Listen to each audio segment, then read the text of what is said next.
నవీన్ గారు, మీ సినిమాస్ అన్నీ కూడా ఒకసారి మేము వెనక్కి తిరిగి చూసుకుంటే ఎస్పెషలీ అరవింద్ సమేత మా అందరికీ బాగా గుర్తుంటుంది. అండ్ మీకు ఒక స్పెషల్ రోల్ కూడా ఉండింది ఆ సినిమాలో. మరి ఎన్టీఆర్ గారితో పనిచేయడం అండ్ ఆ సినిమా మీ కెరియర్కి ఒక టర్నింగ్ పాయింట్ లాగా మీరు భావిస్తారా?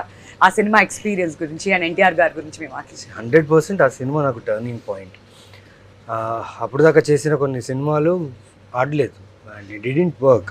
సో దాని తర్వాత మంచి సినిమాలే చేయాలి, మంచి కథలే చేయాలి.